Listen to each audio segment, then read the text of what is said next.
سلام، وقت بخیر. ما میخوایم تو این ویدیو تعداد کاربران فعالی که توی وبسایت بلیزرمون هستن رو شناسایی بکنیم. من الان اینجا این متن رو گذاشتم، منتها هیچ کاربردی نداره. من هرچی اینجا رفرش بکنم یا اینجا رو مثلا داپلیکیت بکنم این صفره. الان میخوایم این قابلیت رو فعال بکنیم. خب، نکته اول این که این بلیزر ما اینتراکتیو سرور هست. شما اگه اینجا بیاین توی روتمون اینجا نگاه بکنید، به صورت اینتراکتیو سرور راه اندازی شده و 100% به صورت 100% اینتراکتیو سرور هست. خب، اولین کاری که باید بکنیم یک کلاسی باید اد بکنیم به این شکل به نام my circuit handler اسمشو میذارم. ما یه دونه کلاس ابسترکت داریم توی بلیزرمون به نام سیرکویت هندلر که کارش مدیریت این ارتباط های سیگنال آری هست. این کلاس رو از اون کلاس ابسترکت به ارث میبریم، میشه سیرکویت هندلر. خب، یوزینگش هم که قاعدتا اینه. پس توی یوزینگ ASP.NET Core Component Server Circuit از کلاس سیرکویت هندلر ما کلاس خودمون رو ارث ببریم. وقتی که ارث بری کردیم، شما وقتی اوورراید رو بزنید اینجا ببینید چند تا متد ما داریم که میتونیم ازش استفاده بکنیم. on circuit close open down up.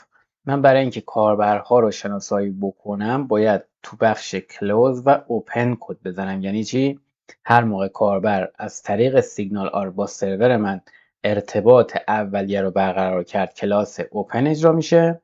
هر موقع این ارتباط بسته شد و سایتش رو بست، این ارتباط کلوز میشه. درست؟ پس میشه on circuit opened یه دونم override on circuit close. درسته؟ یه دونه پروپرتی میذارم از نوع اینتیجر به نام user count. درست؟ هر موقع مقدار یه دونه کانکشن اوپن شد یعنی یک کاربری به سیگنال آر ما وصل شده، به سرور ما وصل شده، پس میشه یوزر کانت. بهش یه دونه اضافه میکنیم و هر موقع کلوز شد یعنی یک یوزر از سرور ما کم شده، پس یه دونه ازش کم میکنه.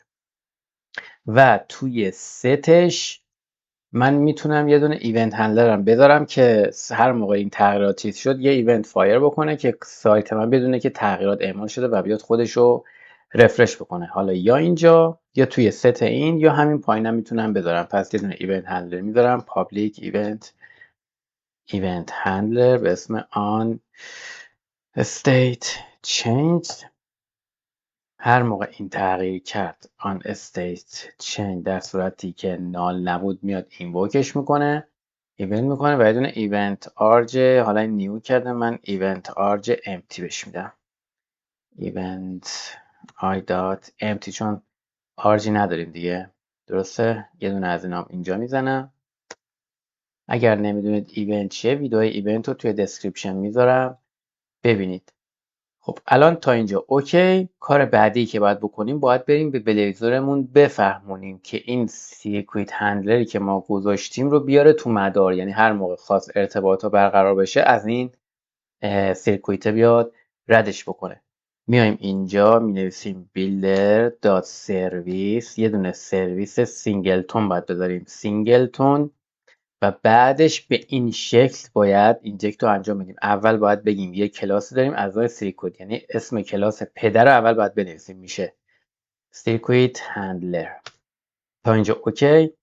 و بعدش کلاس خودمون که از این کلاس ارث کردیم و تنظیمات رو توش انجام دادیم رو باید بدیم، میشه my circuit handler.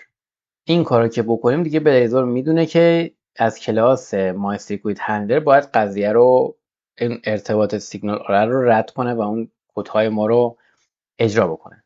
وقتی که این کار رو انجام دادیم حالا میریم توی مین لیاد که اون بالای مین لیاد من در اصل این تعداد کاربران گذاشتم، میریم اون سیرکویت هندلر رو اینجکتش میکنیم، میشه اینجکت مای سیرکویت هندلر نباید اینجکت بکنیم و خود سیرکویت هندلر اصلی رو باید اینجکت بکنیم و بعد پایین کستش بکنیم، میشه سیرکویت هندلر یوزینگش هم اینجا میزنیم. یه بار دیگه می‌نویسیم سیرکویت هندلر.